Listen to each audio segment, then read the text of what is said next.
Bueno, estamos de vuelta aquí para seguir hablando de la educación, particularmente del acceso a la educación en nuestro país y cómo nos comparamos regionalmente. Y una de las propuestas o algo que se ha estado escuchando en algunas zonas, por lo menos coyunturalmente, es la idea de implementar una figura similar a la SUNEDU, pero para la educación primaria y secundaria. Estamos justamente en estos momentos con el señor Luis Lezcano, experto en Derecho Educativo y presidente además del Instituto de Derecho Educativo del Perú, para justamente ver estos temas adelante. Bueno, ¿qué impacto tendría implementar una especie de SUNEDU para básico y secundario?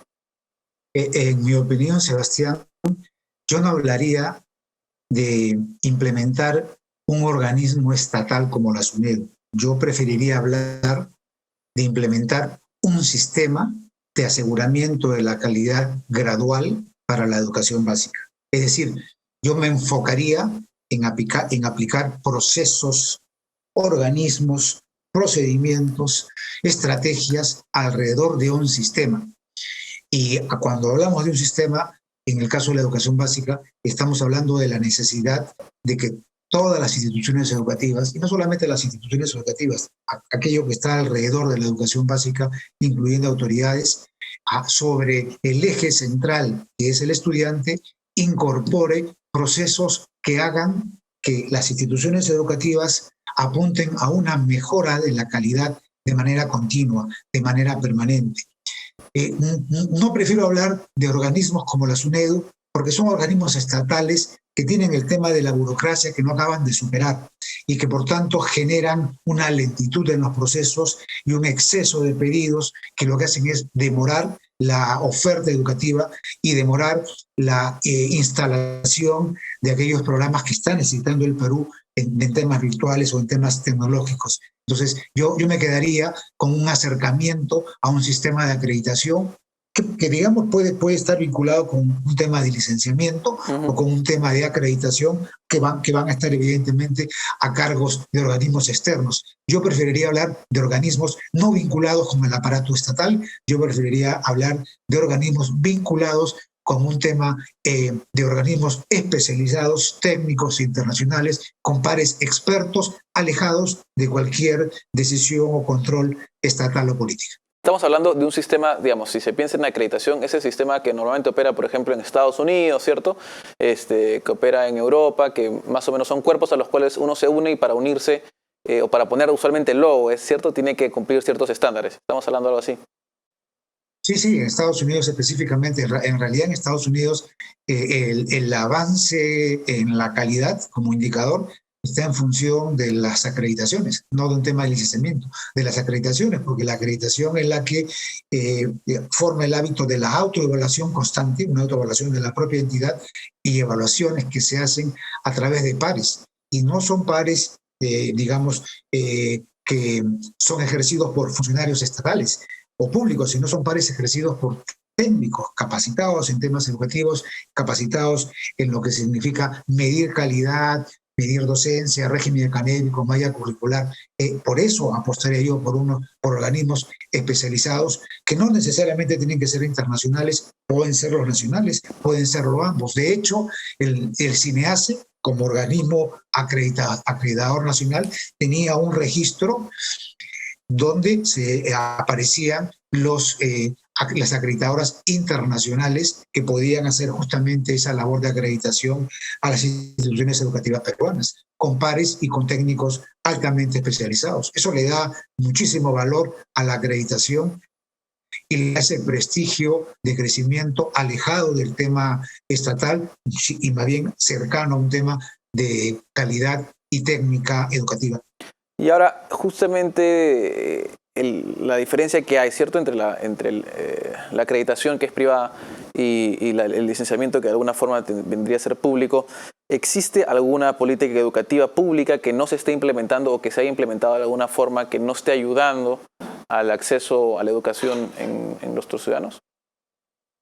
Bueno, fíjate, Sebastián, las dos últimas políticas importantes, el Proyecto Educativo Nacional al 2036, construido por el Consejo Nacional de Educación en un buen tiempo y además, debo decir, con participación de la sociedad civil. Esto se elaboró de manera muy seria. y la Política Nacional de Educación Superior y Técnico-Productiva son políticas que han considerado los sistemas de aseguramiento de la calidad sobre la base de la aplicación de a un sistema educativo donde participan por igual el público y el privado. Ujú. Ambas políticas tienen una fortaleza, desde mi punto de vista, una fortaleza, digamos, sustantiva, y es que ambas se sustentan sobre la base de la Declaración Universal de Derechos Humanos. Esta Declaración Universal postula una educación pública y privada por igual, al señalar que debe respetarse la libertad de enseñanza y la libertad de ejercer y de escoger el colegio de preferencia. Eso solamente es posible cuando hay una educación diversa y no solamente pública. Y eso al mismo tiempo demuestra que la concurrencia al desarrollo de las actividades educativas es igual entre lo público y privado. Yo rescato eso de estas políticas de educación que están recientemente implementadas, porque lo que hace es articular entre sectores que son muy importantes y, por otro lado, la única manera de poder atender las grandes necesidades que tenemos en el país, no viendo todo desde una óptica estatal, sino viendo desde una óptica integradora entre lo público y lo privado, entre el Estado, entre la academia y entre el sector productivo. Solamente trabajando juntos de manera articulada todos estos sectores es que vamos a poder hacer y establecer una mejora educativa sustancial. ¿Hay algún ejemplo o modelo internacional o regional, digamos, si se quiere, sin suscribir a la región latinoamericana, que podamos copiar o que estemos siguiendo particularmente? Mira, respecto a las políticas como se han construido, yo entiendo que se han tomado, se han tomado de experiencia internacional, ¿no? Pero si es que queremos hablar de modelos, los tenemos al interior del país. Fíjate, voy a comentarte algo que muy pocos saben. Muchos sabemos que en la educación superior tecnológica, que también es una etapa un poco muy castigada, el Estado se ha preocupado muy poco de los institutos públicos, muy poco, hasta este momento son contaditos con los dedos de una mano los institutos serios, se han licenciado muy poco además hasta este momento.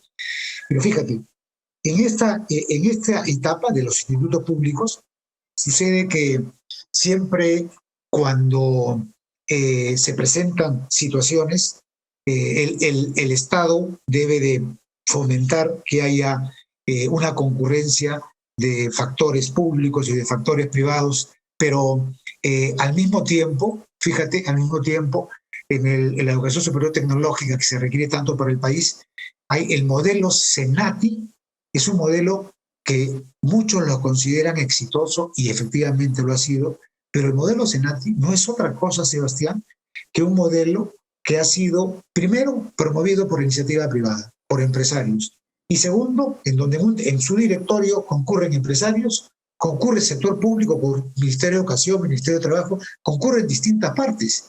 Y no solamente eso, sino que además de tener una concurrencia mixta, donde hay una mirada diversa, no solamente estatal, la normatividad del CENATI no ha sido una normatividad a la que se han estado sujetas el resto de institutos de educación superior.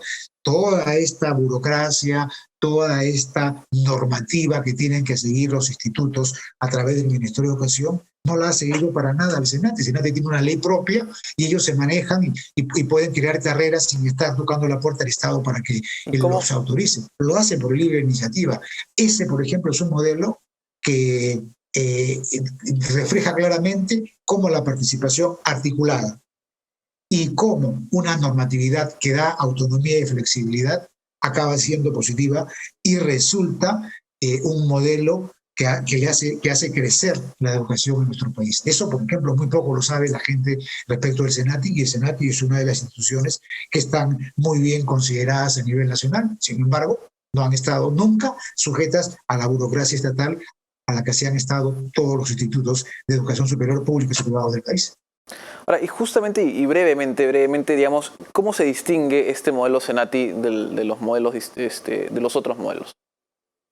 Es que eh, El modelo Senati tiene una composición, digamos, para tomar decisiones, una composición mixta, donde entra el Estado, con la mirada estatal, que siempre es importante, hay un rol que hay que respetar, ese rol de ordenamiento está ahí en el Estado, hay un rol del sector productivo, en el caso del Senati, que mira la necesidad de una enseñanza vinculada con las carreras, una pertinencia, y de los propios empresarios, ¿no? Que digamos, requieren gente que luego van a ser incorporados al aparato productivo. Es un semillero prácticamente. Vale. Esa mirada de decisión, de gestión, es una mirada diferente. En el caso, por ejemplo, de la gestión de los institutos y de las universidades, desde mi punto de vista, es sumamente complicado. Allí es una gestión que no permite avanzar, es una gestión, además, para la que muchos de los directores no están capacitados porque son docentes, son académicos que no tienen labor de función. En el caso de los privados, son promotores lo que establecen quiénes son los que van a tomar la decisión. Claro, y ahí tal vez hay que ver la diferencia que existe entre modelos que tienen que ver mucho más tal vez con el lado académico, ¿cierto? Y los que tienen que ver mucho más con el ámbito profesional, que es algo que ocurre en otros países como por ejemplo en Alemania. Pero bueno, creo que ese es un tema para tratar más adelante de todas maneras. Muchísimas gracias por esa entrevista. De nada, gracias a ustedes, Sebastián. Buenas tardes. Nos vamos a una pausa y volvemos con las conclusiones en contexto.